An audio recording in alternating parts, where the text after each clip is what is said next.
ये नौजवान दोस्त बैठे हैं, बुजुर्ग लोग बैठे हैं, अपने परिवार के और छोटे बच्चों को समझाओ कि ये सोशल मीडिया पे इस तरह का काम है, ये आपका समय, श्रम और बुद्धि को नष्ट कर रहा है, इससे कुछ हासिल नहीं होने जाने वाला है।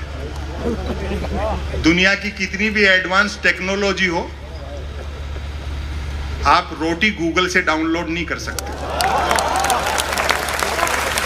तो कहना चाहता हूं कि धूप में निकलो, घटाओं में नहा कर देखो, जिंदगी क्या है मोबाइल हटा कर देखो। वाह। अभी डॉक्टर कुमार विश्वास कह रहे थे कि मैं जिस कॉलेज में पढ़ाता था, आदरणीय कमलनाथ जी उसके चेयरमैन थे।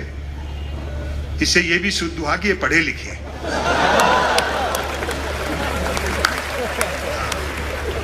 और मुझे अच्छा नहीं लगता जब विपक्ष के लोग एक आदमी को इतना टारगेट करते हैं। आपने प्रधानमंत्री जी की डिग्रियों पे सवाल उठाए, ये कोई अच्छी बात नहीं। भाई जब सैटेलाइट लॉन्च होकर के अपनी कक्षा में स्थापित हो गया, धरती के चक्कर काट रहा है, फिर क्यों डिजाइन पे बहस कर रहे हैं?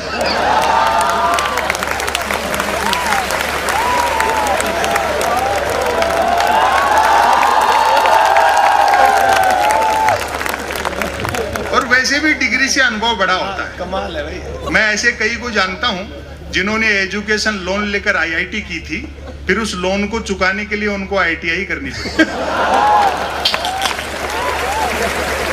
हालांकि बाद में पार्टी के दो बड़े नेताओं ने बाकायदा प्रेस कॉन्फ्रेंस करके प्रधानमंत्री जी की डिग्रियां दिखाई, तब जाकर विपक्षियों का मुंह बंद हुआ कि हमारे प्रधानमंत्री ने न सिर्फ एमए कर रखा बल्कि बीए भी कर रखा। और आज ये डॉक्टर कुमार विश्वास होटल में पूछ रहे थे, बोले क्यों भाई जी, जब प्रधानमंत्री इतने पढ़े लिखे हैं तो मैट्रिक भी करी रखी होगी।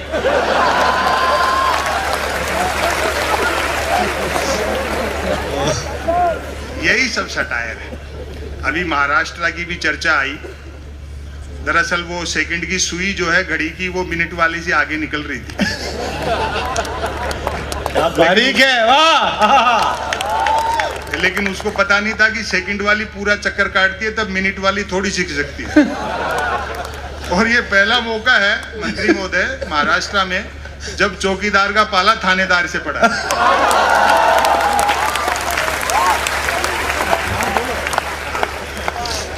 सत्ताएं आएंगी जाएंगी, मोहब्बत रहनी चाहिए, देश रहना चाहिए।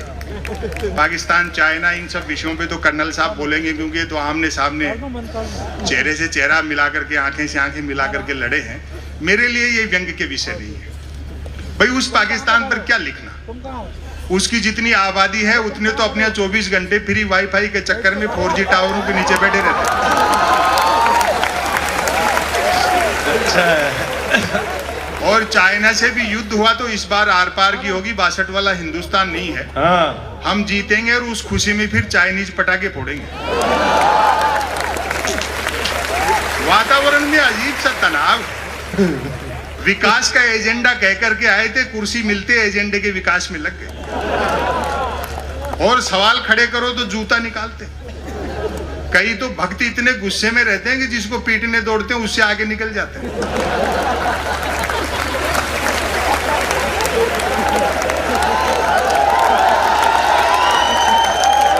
भक्त तो आप जानते हो ना, जिसके आंखें तो होती है लेकिन दृष्टि नहीं होती।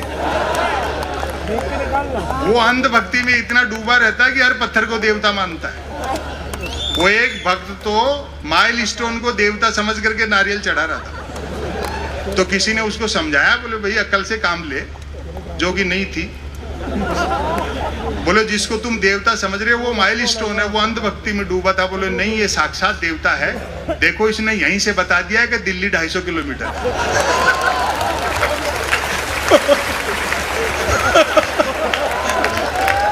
वाह, जिंदाबाद। क्या बात, क्या बात है। ये नौजवान दोस्त बैठे हैं, बुजुर्ग लोग बैठे हैं, अपने परिवार के और छोटे बच्चों को समझाओ कि ये सोशल मीडिया पे इस तरह का काम है, ये आपका समय, श्रम और बुद्धि को नष्ट कर रहा है, इससे कुछ हासिल नहीं होने जाने वाला है। दुनिया की कितनी भी एडवांस टेक्नोलॉजी हो, आप रोटी गूगल से डाउनलोड नहीं कर सकते। बहुत मुद्दों की बात करो, रोजगार की बात करो, सद्भाव की बात करो, महंगाई और भ्रष्टाचार पर बात करो। ये उन मुद्दों से ध्यान हटकाने के लिए इस तरह की शोशेबाजी की जाती है। अभी जैसे धारा 370 का मसला था, मुझसे भी लोगों ने पूछा, ये मेरे व्यक्तिगत मत बता रहा हूँ। बोले जी 370 पर, मैंने कहा मूल्यांकन समय करता है, आज हम इस पर कुछ नहीं कह पाएंगे। बैंड तो हमारी शादी में भी बहुत जोरदार बजा था।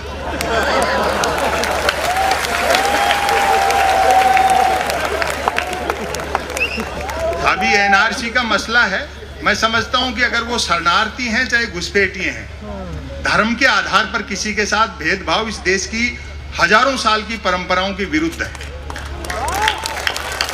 न सिर्फ लोकतंत्र और संविधान के विरुद्ध है, हजारों साल की भारतीयता के विरुद्ध है। ये सारी चीजें जो आया है वो सबका है, और ये धर्म के झगड़े भी नहीं है, इतिहास के नाम पे लड़ाते हैं। महाराणा प्रताप का मुख्य सेनापति हाकिम का पठान था। क्या बात है, और अकबर का मुख्य सेनापति राजा मानसिंह थे। वाह, बहुत। वो सब साम्राज्यवाद के झगड़े थे, धर्म भी उसमें एक फैक्टर हो सकता है। तो मोहब्बत से काम लेना चाहिए, समय की अपनी सीमाएं हैं। और मैं एक रचना आपको नई सुनाता हूं जो एक दो जगह सुनाई है, अगर अच्छा सुन लिया तो फिर और कोशिश करेंगे दो चार मिनट सुनाने की। लेकिन ऐसा नहीं है, जो अच्छा काम कर रहा है चीजें भी बदलेंगी। जैसे आज मैं जयपुर से आया, 12 घंटे लगे, डॉक्टर कुमार विश्वास को फ्लाइट से आना पड़ा, उसमें भी 2.5-3 घंटे लगते हैं। ये चीजें हल हो जाएंगी जब बुलेट ट्रेन चल जाएगी।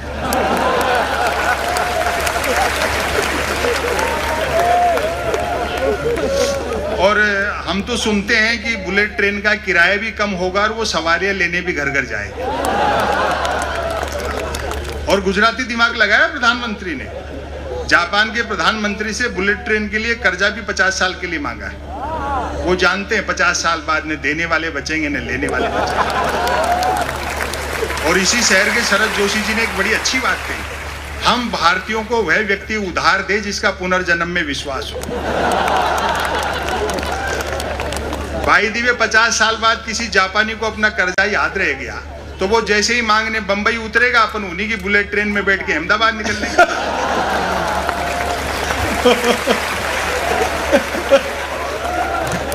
और अगले ने साफ कह दिया है शिंजो आबे को कि भैया कोई सवारियां नहीं बिठानी है, ये चुनावी रेल है, इसलिए फटाफट चला, भले पटरी वटरी बाद में बिछाते रहना। दरअसल ये लोग चढ़ना हिमालय पर चाहते हैं लेकिन मुंह हिंद महासागर की तरफ। 2015 में आए थे शिंजो आबे, तो मोदी जी ने बुलेट ट्रेन के समझौते पे हस्ताक्षर किए दिल्ली में, और अगले दिन शिंजो आबे को बनारस ले जाकर के 3 घंटे तक गंगा आरती दिखाई। और भरपूर समर्थन करना, व्यंग तक पहुंच जाओ तो 3 घंटे तक गंगा आरती देखने के बाद शिंजो आबे बोले, मोदी जी जब आप लोगों के पास इतनी फुर्सत है तो काहे को बुलेट ट्रेन चला रहे?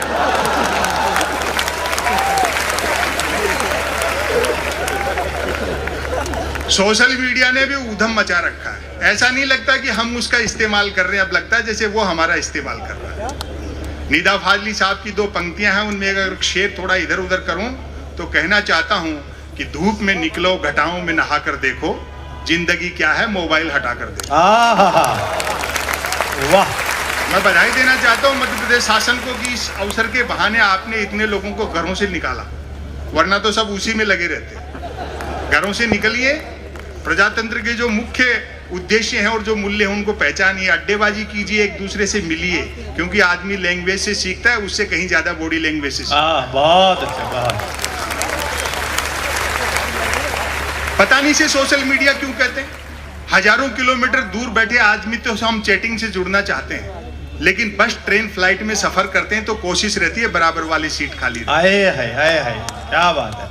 यदि किसी ने कुछ एक अक्षरों तक की नेकी कर डाली हो तो उसको फेंकने के लिए ट्विटर से बेहतर दरिया नहीं है। जो कुछ नहीं कर सकता वह भी ट्वीट कर सकता है, और एक बार जो ट्वीट करने लगता है फिर वो कुछ नहीं कर सकता। मैं तो सोशल मीडिया का लोहा उस दिन मान गया जब एक सज्जन ने YouTube पर मेरे कवि सम्मेलन की एक एक क्लिप को साल में 100वीं बार सुना और नीचे गाली लिखी, लानत है संपत सरल को, नालायक ने साल भर से रचना तो छोड़ो कपड़े तक नहीं बने।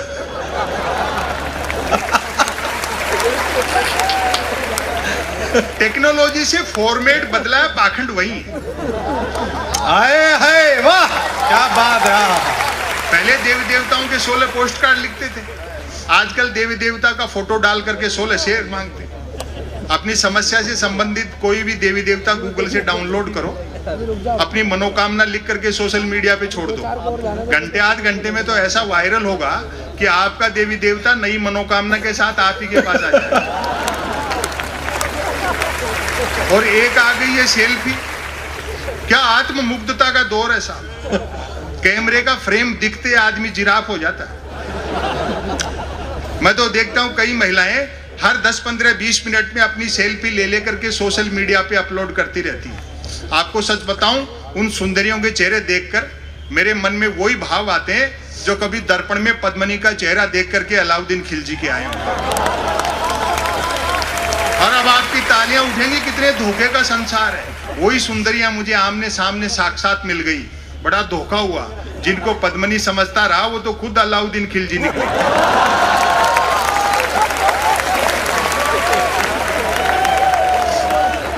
और कुछ नहीं करना, एक मेल अकाउंट खोलना है जो बैंक अकाउंट खोलने से भी आसान है। बैंक अकाउंट खोलने के लिए कुछ तो आधार चाहिए, मेल अकाउंट तो निराधार व्यक्ति भी खुलवा। बहुत अच्छा। बाकी 3 जरूरी चीजें हैं, एक अदद स्मार्टफोन, नॉन स्टॉप इंटरनेट और निठल्लापन। लेकिन सोशल मीडिया का फायदा भी है। एक तो आदमी घर बैठे आवारागर्दी कर सकता है, और सोशल मीडिया का सबसे बड़ा फायदा यह है जो अपने साथ ले जाना जीवन में बड़ा काम आएगा। बेरोजगारी पूरी तरह खत्म हो गई क्योंकि हर हाथ को काम मिल चुका है। बहुत अच्छे संपत्ति। किताबें पढ़िए, शब्दों की तरफ लौटिए, बुजुर्गों का सानिध्य हासिल कर लिए। दुनिया की कोई भी टेक्नोलॉजी ऐसी नहीं है एडवांस, उजाला बनाया जा सकता है, धूप नहीं बनाई जा सकती। क्या बढ़िया बात है, बहुत अच्छी बात है। वाह, उजाला बनाया जाता है, धूप। एक रचना मैं आज इन कवियों की उपस्थिति में पहली बार सुना रहा हूं, तो आप अगर तालियां वालियां बजा के हिम्मत दे देंगे तो फिर मैं आगे भी सुनाऊंगा। और कुछ भी नहीं हो तो शीर्षक पे तो आप बजा ही देंगे। डॉक्टर कुमार विश्वास और राहत साहब को समर्पित है। सुनिए साहब, रचना का शीर्षक है मन की बात।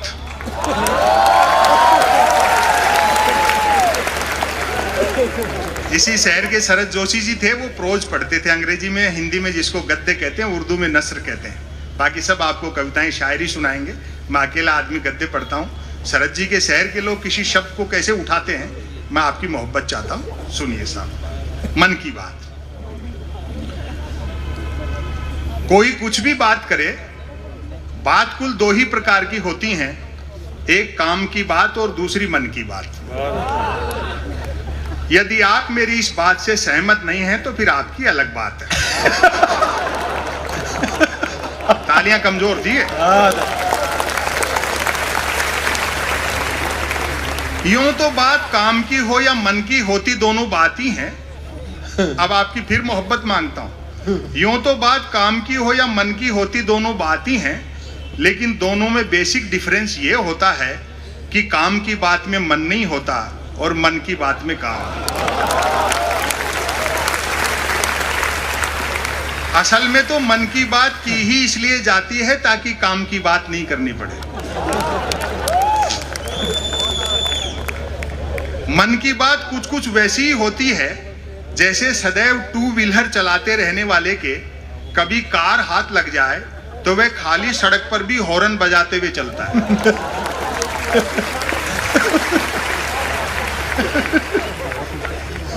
मन की बात एक तरफा होती है, जैसे देवता वगैरह मूड आने पर आकाशवाणी कर दिया करते थे। अब फिर आपकी व्यंग पर नजर जाए। मन की बात एक प्रकार का मौखिक प्रसाद होती है जिसे पाने के लिए भक्तों को हाथों की बजाय कान फैलाने होते हैं। मन की बात के साथ विषय का लफड़ा नहीं होता। अच्छा, यानी मन की बात बिना विषय की होती है क्योंकि वह मन की बात होती है। यदि भूले भटके मन की बात विषयांतर होकर भटक कर किसी विषय पर आ भी जाए तो कोई माई का लाल अंत तक नहीं पकड़ सकता कि मन की बात आखिर हो किस विषय पर रही है। काम की बात अपने काम से काम रखती है, जबकि मन की बात का प्रचार करना पड़ता है कि फला तारीख को इतने बजकर इतने मिनट पर मन की बात होगी।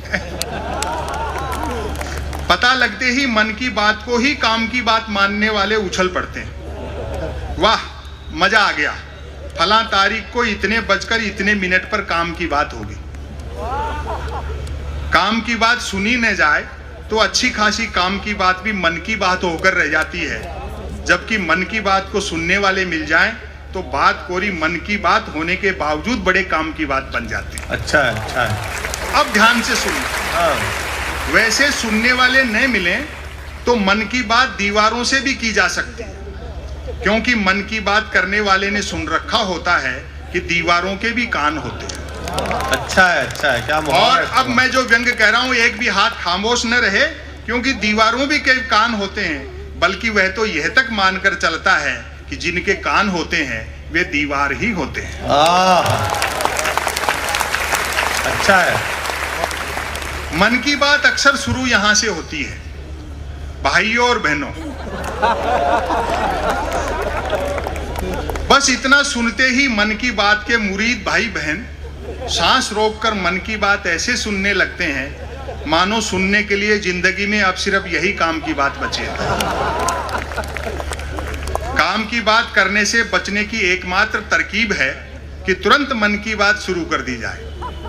ये अलग बात है कि लगातार मन की बात करते रहने वाले से फिर लोग उम्मीद भी नहीं रखते कि वह जिंदगी में कभी कोई काम की बात भी करेगा। मन की बात अक्सर ज्ञान सिखाने जैसी होती है। समापन की ओर बढ़ता हूं। हाँ। मन की बात अक्सर ज्ञान सिखाने जैसी होती है, जैसे रतन नल पर चल, रतन झटपट चल, रतन झटपट नल पर चल। ऐसी मजेदार मन की बात का नतीजा भी मजेदार निकलता है। सुनने वाले प्रेरित हो खुद को रतन मानकर उठते हैं, मटका बाल्टी उठाते हैं और न सिर्फ नल की ओर चलते हैं बल्कि नल की ओर झटपट चलते हैं। और अब आपकी तालियां उठेंगी, मेरा दावा है आप रोक नहीं पाओगे। तुरंत नल की ओर चलते हैं बल्कि नल की ओर झटपट चलते हैं। वहां पहुंचकर माथा पीटते हैं कि हाय, नल से तो पानी नहीं हवा निकल रही है, अर्थात नल तो कमबख्त खुद मन की बात कर रहा है।